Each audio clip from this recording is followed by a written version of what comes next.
I started with a geography degree, and when I came out the other side I realised I needed a bit more creativity and freedom in my future work prospects. So I started work for a web team for a surf clothing company, where I started using Adobe Photoshop and creative programs throughout the day. Little did I know that this would lead to 9 years in front of the computer and a camera. After this I decided it fueled my ambition to become freelance and get more into photography, so I took the plunge and I went freelance. So armed with a really slow computer, one camera and lots of motivation, I stepped into the world of photography and built up my portfolio and career from there.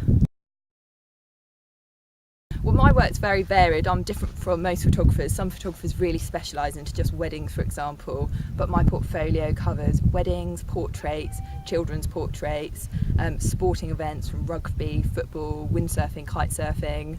I also do studio portraits, landscape commissions, lifestyle, architecture, interior design, food photography. I mean, the list is endless. Anything that you're interested in, you can photograph it basically. My working day is very varied. It usually starts about 8:30 in the morning. I have a coffee and then I tack some admin jobs. So I start with non-creative things. So I'll be doing my accounting, invoicing, replying to emails, following up work leads and things. Usually around about midday I'll start editing photos and do that for a good few hours. And then in the evening I get a lot more creative. I might have a photo shoot booked in the studio in the evening or morning. It can be anything really.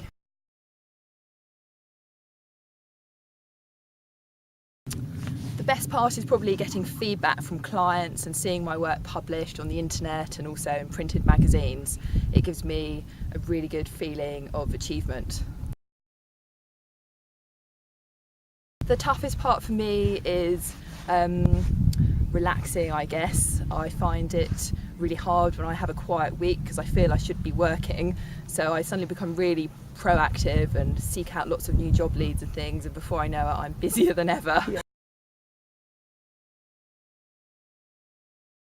Not particularly. There's a lot of good photography and art degrees out there which are very good, and yes, if I could turn back time then I might do an art degree, a photography degree.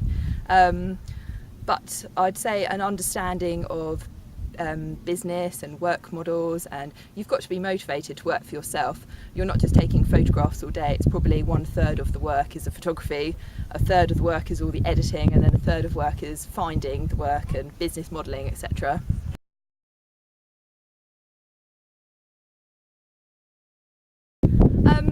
They'll need to see a good portfolio linked to the CV, but also they'll need to see some experience and some use of the skills really. So if you can't get a job straight away, then I'd advise shadowing an established photographer, someone in a field of interest. See if you like that particular area. If not, move on to another area, say weddings, go on to portraits, go on to maybe car photography, studio photography, kind of work through that way.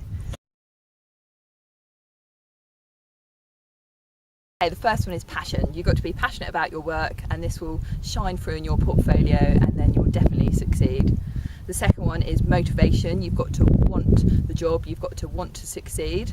And the last one is being keen. So when people throw jobs at you that you're not maybe too interested in, take them. They'll be good for your portfolio.